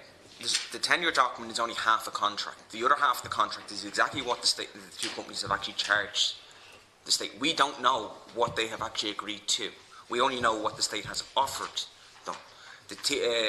This argument has been brought out in the Public Accounts Committee when the committees have actually tried to review the contract to see if actually what is meant to be spent on this programme. You're hitting a wall of private confidentiality or sensitivity. Within the makeup of the programme, in the tenure programme, it allows the companies to charge and subcontract out, but they don't have to notify public accounts or anyone that they're subcontracting the companies out. The companies decide themselves they want to subcontract out. One of the major issues I find about subcontracting is the subcontracting out to themselves. If you look at Thirst Newit, they subcontract, it's a joint venture of Working Links and RTF Recruitment, FRT Recruitment. They're a joint venture, but yet they subcontract back to themselves, working links. They're a part of the main group that originally got awarded the contract, but yet they subcontract it back to themselves. The reason, I can't be 100% sure why they keep subcontracting out, but what it seems to be is that they've bidded for the bill at a certain price, knowing that they can pass it out to someone else at a reduced price. But at the end of the day, who's footing the bill is the taxpayer. We pay the highest price that was awarded, that was offered, and they pass it on to a lower price. That's the only logical explanation is that they're charging more than what it's actually cost to run the programme. Thank you. Were there any other further points, Mr. Rudd? Just to finish off, the name change and blocked education. The name change Mr. Brady referred to, this is an ongoing issue as well. Not just a name change, we have highly skilled people. We have part-time nurses, part-time firemen, part-time tradesmen out there with very highly skilled and wanted to go further, and I'll come back to their education on that in a minute. But they've been asked to actually consistently dumb down even their CVs. In other words, to have to lower their expectations for unemployment, which is to a certain extent is right, let's be honest, we should be all out there working. But to actually tell a person that has a mountain of qualifications that you must dumb down your CV and take a basic wage job. I mean, that not only affects them at a financial level, it affects them at an emotional level, but that also affects their family also. Why is Daddy, with all his qualifications, stacking shelves in the supermarket? You know, what did he do to deserve that? Why is Mammy cleaning, and putting it bluntly, why is Mammy cleaning toilets when she's qualifications in marketing or design or whatever? I mean, how do you explain that to your children? How do you explain that the government is fair when this is actually happening? And that's what it boils down to in real life. Now, as regards education, that was brought up. JobPath, we have found consistently by our own, and you'll find this in the victim statements, the JobPath companies will allow people out to a certain extent to get education. But the government, because of the hype or the madness over people speaking out about the current system, JobPath blocking education, the government announced that, we'll now allow people to go into education while they're in the JobPath programme. What they didn't state the full version, which is that, you'll be allowed to go into education if you want, some education, limited education, but on top of that, you also have to get the permission of the JobPath companies. Now, I mentioned the case of a part-time nurse. She wanted to go into upskill herself, and it was a year-long course. And she wasn't allowed to do that. The JobPath company said, no, the most you're going to be allowed to do is 4 to 9 weeks of any sort of training, and anything after that we're not allowing you to do. They want to hold on to them, because each one is trapped within a 12-year contract. Oh, sorry, I apologise, a 12-month contract. So if they want to upskill at a serious level, third level, that takes up either part-time or full-time 12 months, that contract runs out, and then they can escape at a JobPath. So, I mean, if they escape at a JobPath, the contract, if they get a job after that, the companies then aren't able to claim their additional payments. So they want to keep the people down to a minimum level of time education-wise. This, again, is a regular common problem. And many people have come to us. Up to 2 days ago, I'm still getting phone calls about this. Many people have come to us and said, I want to do this. I want to engage within the JobPath programme. But these people won't let me upskill in the ways that I want to, and it will benefit not just me, but it will benefit my family. Thank you, Mr. Rudd. Mr. Fagan, before I move on, was there any further points you wanted to make? I do, yes. Please, respond to questions. Briefly. Okay, I'm going to respond to 3 of them in one go. The ideology, the IMF, and what I would like to see in the programme. Okay. You asked about the IMF agreement. I did submit this to you in writing. It was outlined in its action. The IMF agreement was signed on the 28th of November 2010 and the 8th of December 2010 with the EU and the IMF. Under that agreement, integration of instruments to better identify job seekers' needs, profiling and increase engagement. More effective monitoring of job seekers' activities with regular evidence-based reports. Application of sanction mechanisms for beneficiaries not complying with job search conditionality and recommendations for partaking in the labour market programmes in such a way as to be perceived to apply an effective loss of income without being perceived as extensively penalised, and so it can be credibly used whenever a lack of compliance is asserted. They're the IMF agreements from the bank bailout. That's under social welfare structural reform. It's outlined in. I have provided that thing. It was on page 21. Now, how does this actually relate? Can I interrupt you for one moment to be helpful to the committee? Those documents arrived late last night and have not been circulated yet, but will be. They came after the close of business, and the committee meeting was first thing this morning. So you will get the documents. So you can just take it. They have the documents. So how does the IMF mix in with the JobPath programme? Well, actually, that was the Secretary General's own admission. The last time he was here on the 8th of March, he stated that the JobPath programme is in line with which is actually this bubble, support and services for unemployment, job seekers, challenges and opportunities in time of recession in 2011. In that there, it outlined on page 14, on the third paragraph, under point 3, ethics, that we have to note that anything we discuss from now on the creation of a system to deal with long-term unemployment in recession time always has to meet by the IMF agreement terms. So regardless of what we discuss, it still has to abide by these 3 conditions. These conditions is to profile, monitor and sanction when someone doesn't comply with the regulations. So how is the IMF involved, and how it's because it's actually all linked. The paperwork actually links it all back together. You asked me what I would like to see about the JobPath programme. And unfortunately, even if you shut the programme down today, there's nothing you can do. As long as these contract terms are in place, a new programme is just going to be set up to run the exact same way. So ask them what I would love to see a proper activation method programme that is designed to help people back into employment, education, stuff like that. That's specifically designed for the user. But we can't, because the IMF says that we have to have these rules in place, which then there's a company that uses this as a business practice to benefit from. So regardless if we shut the programme down today or tomorrow or in 2 years' time, until that money is paid back to the IMF and EU, this is going to happen every programme that you create. And this is just one term and condition that's been applied now on the people of what's in the system. There's other areas of the IMF agreement that do apply today, but this is specifically social welfare. So you ask them why, there's nothing we can do. There's nothing I would love to see being able to walk down to my local employment office and go, look, I would like to find a job today, what can you do and help me? But you can't. It's all on the benefit of the company, the say of the company, and it's only the company is. I'll respond to the number of sanctions, referral of sanctions, specifically on the ground.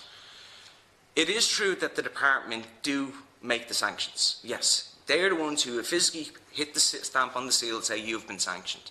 It actually comes directly from the 2 companies themselves. In their tender document under sanctions, it is outlined in detail. Depending on what email you send, depending on what you write, depends on what level of sanction and how long it will be applied for, will be sent to the is what happens. Once the department gets that email, it's an automatic sanction. No ifs, ands or buts. This has been proven in my case when I was in the High Courts, and I've dealt with probably over 60 or 70 cases, all for the exact same issue. And one of the worst things about it is that you'll never see what that email ever says. That's hidden from you at all times. When you go to the appeals office, the companies don't have to come. They're the ones making the claims against you, but you don't have any evidence of the claim, just the department saying you have failed to engage because we've received reports that you have failed to engage. So that's why there's so many certain things, because once the company says it, that's it. You're sanctioned. The department takes it on face value. The Oireachtas research report from 2015, the same month that the programme came live, warned about this, that the belief over the companies is going to outweigh the belief of the people.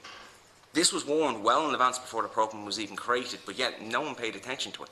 There's no oversight, there is no governance, and there's not even proper records because of private and confidential arguments. I'll respond quickly about the contract. In the tender document, the PPP is defined as a plan to help people back into employment. And that's fine. Most of the PPP, I do even have my own one that was submitted in court and all are here with me today. Most of it is fine. It's meant to outline my skills, my grounds and all like that. It's the last 2 pages of the PPP is where the problem really comes in. That's where it turns the PPP from a plan to get back into employment into a contract.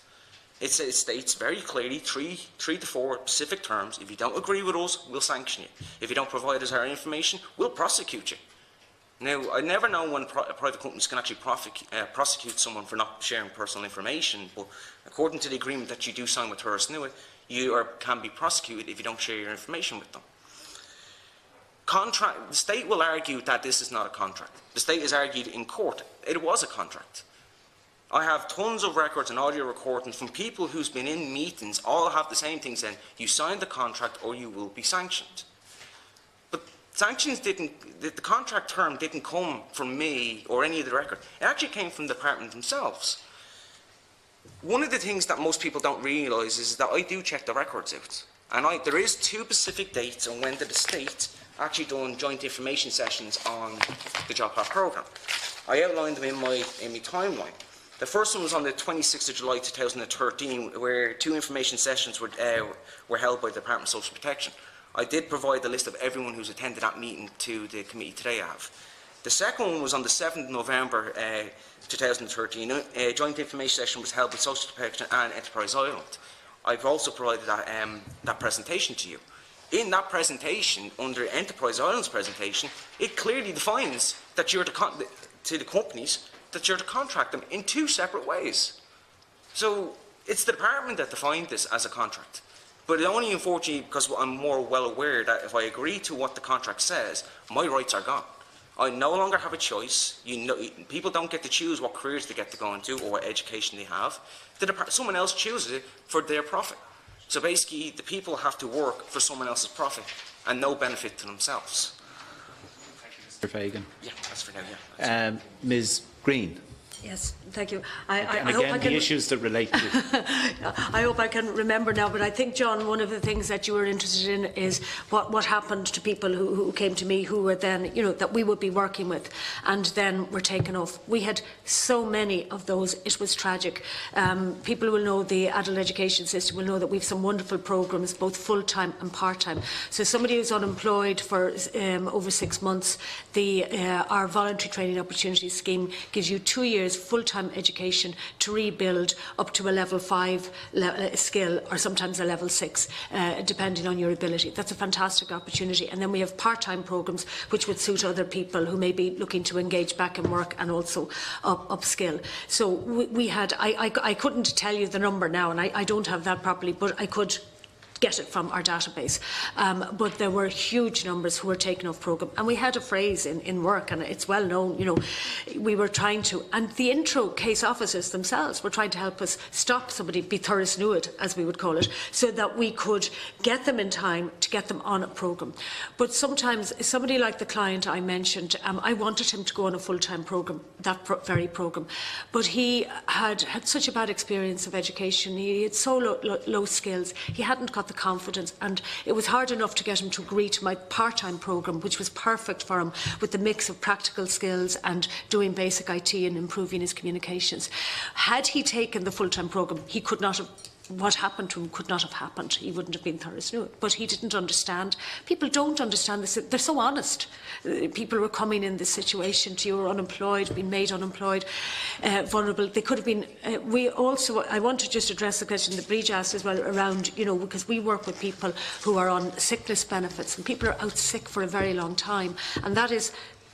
Some of my clients have been actually people who have worked in those services and have been so, run down by it that they have been actually out sick themselves. And so we work with a lot of people who aren't on payments as well, you know what I mean, to restore them back into employment through education. But to go back to the people who have been, as I said, Thursday Newit, there would be, in particularly 2015, 2016, a huge amount. We notice quite a change this year in what is happening is that, and this frightens us even more, because the idea that the client that I've mentioned there, he wasn't brought back to me, he was brought back to Thursday Newit yet again. And now all he has to do, as he says, is go for a chat. But every time he signs in, that's terribly important for these companies to get their money. And he's not been asked to do anything. And he's such a shy man and he's so afraid that suits him. I just have to go out to the town once a month and go down there. So what a ridiculous waste yet again of his opportunity to have an opportunity to have a quality of life at his age, at 63 now, 64 now that he's going on to be. So we have several people who are working with Thuras Nua. They then will not engage with them. I had one young man who I had arranged, and I'm really upset about this, and I've looked for this young gentleman, an educational assessment. Anyway, he was with Thuras Nua. He didn't engage with them. The person in Thuras Nua has been quite good, has looked to try and get him back. So he hasn't turned up there. What has happened is he's been sanctioned. So he, I would say, is self-medicating, because I had a concern that he was doing that already for what he considers depression and for other issues. And he's off our books. He's off everybody's books. He's lost to society. And that we have that over and over again as well. So I tell you, it is a tragedy. If I can come to then the wider question that you asked, I think there's work for the Local Employment Service, who are doing a very good job, and we were working very closely with them, with our partners in the intro service, with whom we have no difficulty. And honestly, I think they can't speak out themselves. We're all public servants in that way. I'm here as the chair of the Adult Guidance Association, but I know that they're not a fan of what is happening to the clients, that the DSP intro case officers even want them. They know they need the opportunity for education and training if they're going to get jobs, and they would like to help them do that, and they can't. So I would hope that this programme will not continue for another 2 years. You asked, in general, to look at the vision of what we see, and I think I raised that. First of all, I would like to quote a colleague of yours, Thomas Byrne, who we met recently, and he told me he was reading a book called De-Skilling America, De-Skilling Populations.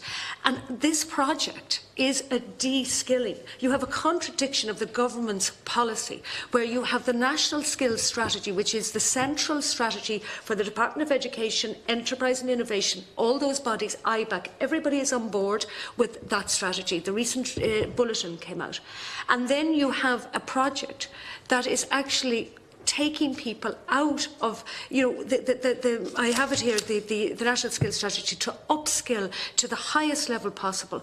And Brian McCraw of DCU University is very good on artificial intelligence. And Mr. Varadkar was talking about the impact of artificial intelligence on jobs very, very recently in the paper. I think it was last Sunday's Times. And yet, and it is known, therefore, that we have to be so upskilled. And Brian McCraw would say from DCU that it's the highly transferable skills that we need, the customer service skills, the actually emotional intelligence, and to have it requires an awful lot of confidence in a person to use it. And you learn that by being rebuilt up, by building up your confidence and your educational and your qualifications, which then gives you those transferable skills that you can use everywhere.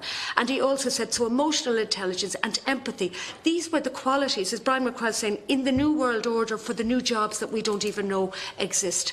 And yet this project is taking people and keeping them in very low-skilled jobs. One other example I will give you of another woman who stayed the year. She wanted to come off the programme. She hated the job she was in. She was ringing me from the toilet in a local first start-up place. She stayed the year because if she couldn't be made redundant, she would lose her rights and entitlements and she wouldn't be able to pay her rent. And she was a wonderful person with some challenges that was doing this all on her own. She stayed in the job. She was made redundant the day she left. She was not... the idea was that she wasn't kept on in that job. So she had a year when I was about to get her with her degree onto a childcare programme. So these are the tragedies. The vision is that we want joined up thinking. I've mentioned in the statement that there is a fragmented approach. That has been stated. We have we are educated to a high level by this country to deliver a very good service. We have the intro protocol. We have the protocol, the national protocol with the Department of Social Welfare that was awarded to us. And yet this project completely ignored it. So I'm asking for you to push for the review of guidance, which was due out last September, has been delayed, and that will deliver the further education guidance strategy across all services. And there is work. If there's somebody in Thuras Nua who's highly skilled who wants to come and join our service or the local employment service, I think there should be an amalgamation of these and a properly run, integrated further education, training and guidance service for the country, for what is going to happen. We're in an very up times at the moment. But we know, you've lived long enough, I've lived long enough to know that I've been from the 70s to the 80s to the 90s, I've been through every recession, and I've been affected myself in my career, but I had some career resilience by having good educational skills which I could then work on. And I have gone up and down and across the learning axis. I have done a level 5 in childcare myself. My husband, who was a solicitor, lost his business in the crash, in the recession, and I'm so proud of him. He had to pay because he was self-employed. You've changed that rule now. I mean, that's one little thing that has happened. But he became a carer and has had the most satisfying period in his life until he's become recently ill. But that is what is happening. We need to be able to go up and down and across the axis of learning. You can't be shoving people in this progression route either. And I believe that that vision is possible. We have everything, and we have the people here in Ireland to deliver it, and we have the clients out there who desperately need the support and the opportunities that we can create. Thank you very much. Thank you very much. Thank you very much, Ms. Green. Doctors Griffin and Boland to conclude, in whichever order. I might start. I'll take the issues in reverse. What would we do? I suppose the Department of Social Protection is just over 70 years old this year. And more than any department, it has held us together as a society, often through very, very tough times. And we have enormous respect for that department. The forming of that department, particularly, but also its considerable achievements over its life in improving poverty and building social cohesion, are a very substantial political achievement that each generation needs to be renewed against strong opposition, and that's an achievement made in Leinster House. We have a world-class system of social protection in many ways. Okay?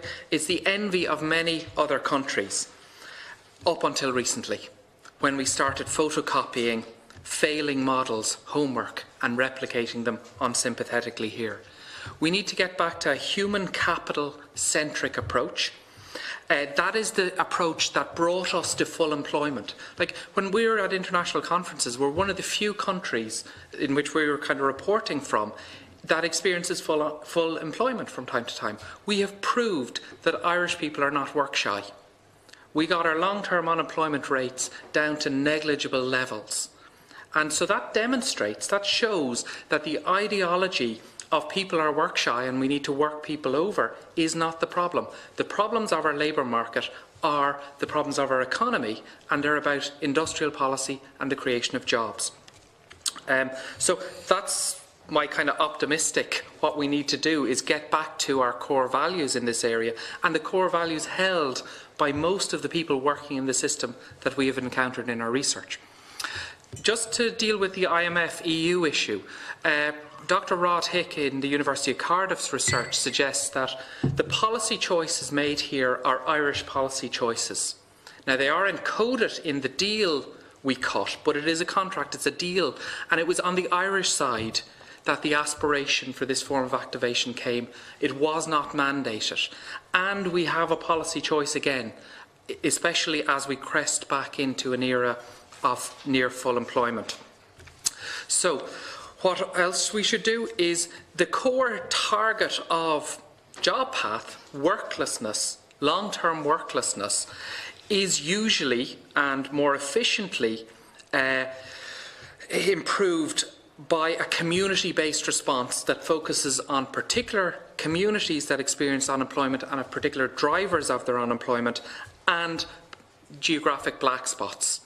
And they are long-term developmental with community activities. There's a principle of community development which is nothing for us without us. The JobPath scheme is being done to people. It's not done with people. In our research, we've encountered all our unemployed people that we talked to, like all 121, attempt to navigate their way out of unemployment, and they are looking for help. They exist in their own personal labour market, not the broad labour market. They have specific geographic restrictions, educational restrictions, aspirations that they're trying to fulfil through the labour market. And supporting them in a really meaningful, human capital-centric way is what we need to do. So Tom is going to talk more about the kind of deadweight effect that is going to the JobPath has by not being a black spot or a community-led project. but a kind of blunt instrument that cuts across an entire population of people who broadly don't need that kind of activity. Just to pick up on another thing that was said, it's our sense, and this has been relayed to us by a lot of insiders within the department, professionals within the department at street level, at the offices and more at the policy level, is that most of what, or not most, but a lot of what's being done in this would not survive judicial scrutiny. And this relies on the practical reality that unemployed people don't have access to our courts. And specifically, sanctioning is against the principle of natural justice. The sanctioners are judge, jury and executionary. There's no sense of proportionality. The natural justice cycle of clear, unambiguous notice, formal warning, representation, advocacy and appeal are not intact, and the level of oversight is a disgrace in this, and the level of transparency, little bits of information are figured out through PQs, and it leaks out. And that's, if they were proud of this system, it should be open to scrutiny, it should be reporting.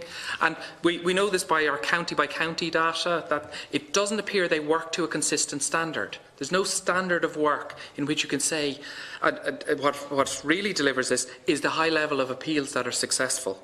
That if they worked to a consistent standard, there wouldn't be that level of successful appealing going on.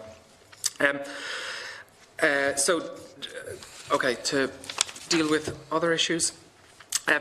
Another concern we have is that the case officers working within JobPath are not appropriate individuals to work with the vulnerable population of people. Typically, they themselves are on short-term contracts because the JobPath contract is for only 4 years. Clearly, they can't be employed for a longer time frame, and they're paid on a poorly thought out, what's called a performance model, but in reality is more a luck-based model. Essentially, if you're in a highly liquid labour market like Dublin, you've got a really good chance of placing people in any job. If you're in Mayo, Kerry, if you're in Wexford, forget about it.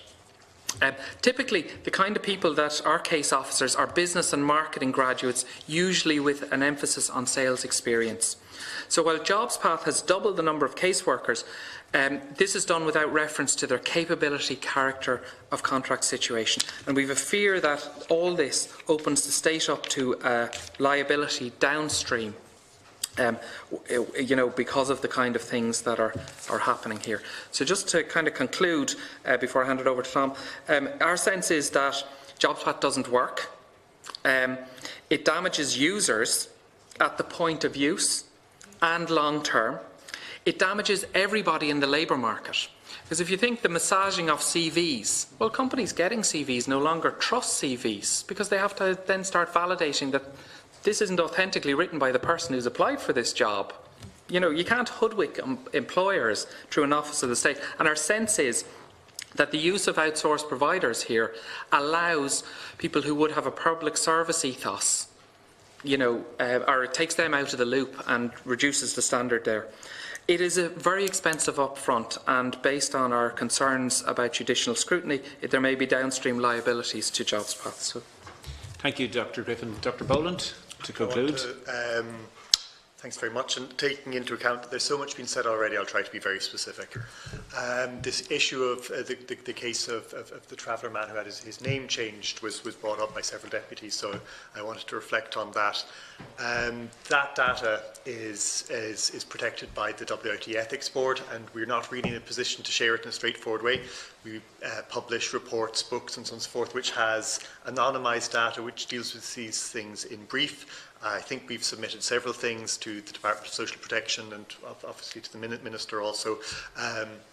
We will hopefully produce more in the future. It's important that confidentiality is respected in this case. Basically what happened, to fill in what happened, he was sitting down and he was attempting to cooperate, and then somebody said, right, this is your CV. They changed it online, more or less in front of him, and said, right, I'm going to submit this now. And they just sort of took over the whole thing for him. They just took over the driving seat. He had no agency whatsoever. They just did it to him as such, without his consent at all. Okay, so that's That's that. I want to pick up on, as Ray says, JobPath is not really a payments by performance, despite all this talk of payment by outcome. The real thing that's performing here is not JobPath providers, but the Irish economy. The Irish economy performs, people get better jobs. You can tell by what the quantitative data that even though there's an initial bounce, an initial bump of people making commencements of employment, 25%, which is higher than that which would be without JobPath, these are people that don't stay in employment for any longer time, and the negative effects of beating them into them using the stick with the threat of sanctions, or sanctions, will have negative effects in the long term. The only thing that it can possibly do is act as a sort of an intimidating middleman that makes sure that people apply for whatever job's going. So it's not intervening in a natural market, but creating a market. It's what we call market coaxing. It forces people to enter the market and to apply for things below what makes sense economically or personally for them. So it's a huge problem in this regard. We've talked a great deal about what we want, and we come back to the fact that activation is an OECD-wide, EU-wide policy, activation of some sort. The Irish case, or the Irish system, was criticised for years, for decades, for being too passive, and this was, to an extent, a misunderstanding.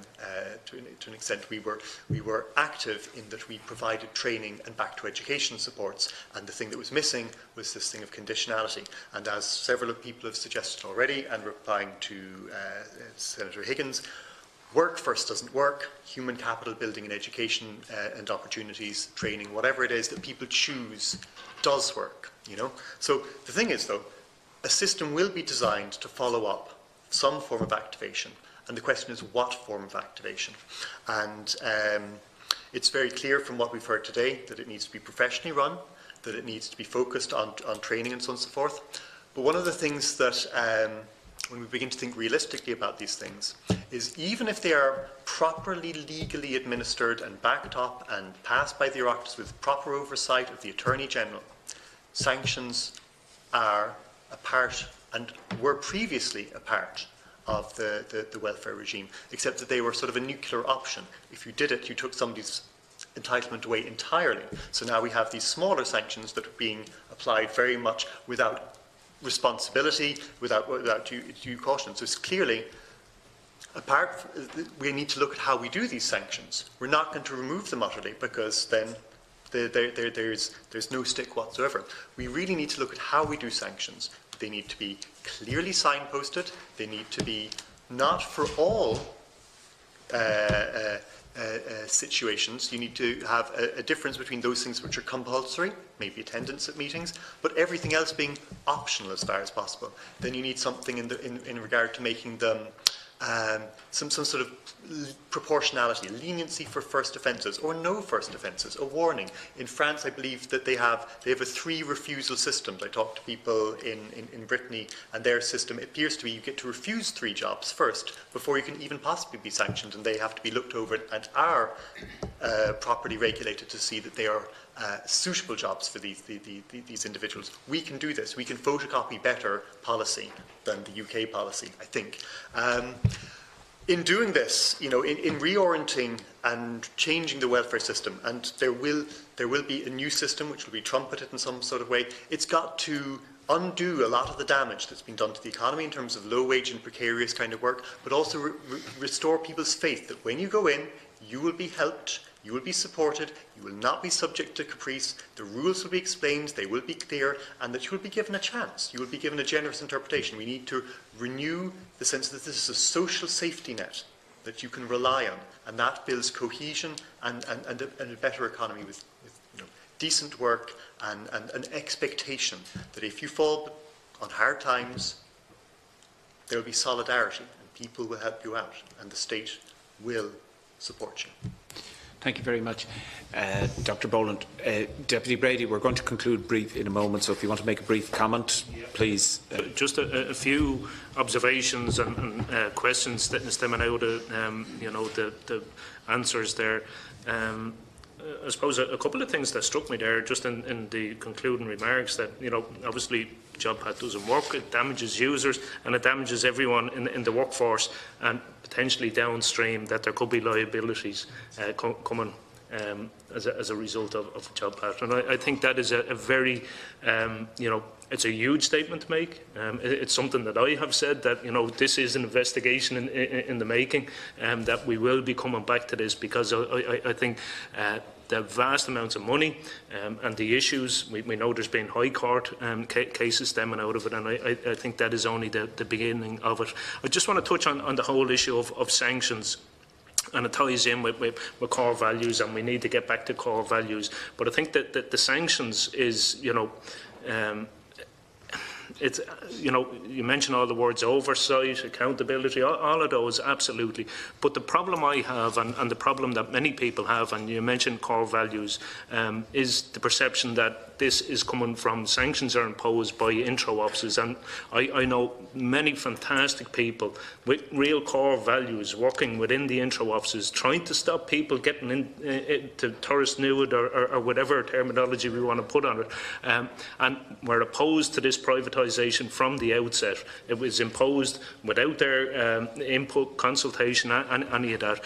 And I think this attempt, and it's you know, there's a paragraph here and from the guys that says, while officially sanctioning decisions are made only by the intro office, in practice, in the experience of job seekers, the recommendation of a sanction by a JobPath provider was a fait accompli. In research, we have spoken to counter staff and case officers and welfare officers. The JobPath providers are described as deciding on sanctions, and I think that is very, very important, because when the Minister has been questioned on this, she said it is the decision of the intro offices, and yet, you know, all the evidence that I have and the evidence given here today is the decision is taken, and the guys outlined that as well, depending on the nature of the email that is sent.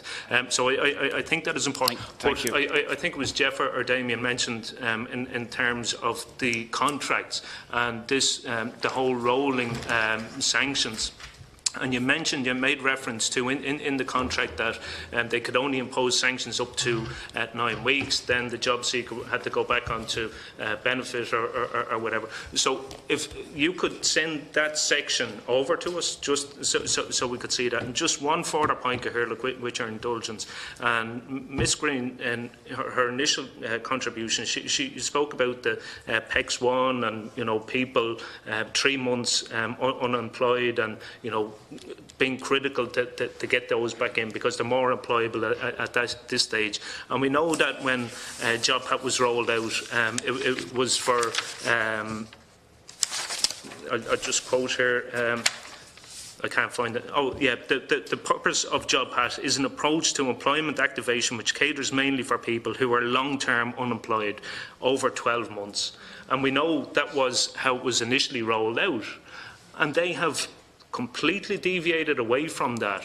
And I've encountered more and more people on a weekly, on a daily basis now, people who are short-term unemployed for days, for weeks, who have now been referred over to JobPath. And I think that is an admission that the system, the policy has failed. I also think that it is, because the nature of this contract and the monster that I've described as being JobPath, they have to continuously feed this monster that they have created. And, you know, we're seeing more and more of that. Thank you, Deputy. So I think we need, if there is more evidence around that, it would be very, very useful for the committee, because the Minister time and time again has said it is only for long-term unemployed people, but we see more and more short-term unemployed people being fed into the JobPath. And this is again about the private model. It's not about the individual, because the people who are short-term unemployed being fed in, it's easier for them to gain employment, therefore Deputy Brady, feeding the private companies the bonuses Brady, that they accrue. Deputy Brady, we need to conclude it there. If you have a response, you're going to have to submit it in writing. I just want to be clear with the witnesses. A number of issues were raised. Some of the points you made, Deputy Brady, they will be part of the consultative process that we do when we're doing the report. A number of the questions that might have been raised, if you have something to comment on, would you please send it in? The reason I say that is we have a voting block in the Dail, so the meeting is due to conclude. Secondly, I suppose, more importantly, to the witnesses, this is the final set of witnesses for this module of work that we've done. On the conclusion of today's meeting, and I make this comment to all witnesses at all meetings, if there is something that you reflect on afterwards that you want to add to what you've said, would you please feel free to correspond with the committee?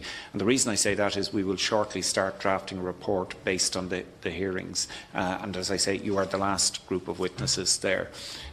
On behalf of myself and the committee, Mr Rudd, Mr Fagan, Ms Green, Drs Griffin and Boland, thank you for your attendance today and the opening statements and supporting documentation. In your case, Mr Rudd and Mr Fagan, it only arrived last night and the committee members haven't. It will be circulated long in advance of drafting the report. I just want to make that point clear, but they didn't have the opportunity. Colleagues, that's where we'll conclude and adjourn today's meeting. We're adjourned until 10 a.m. on Thursday, the 31st of January. Thank you.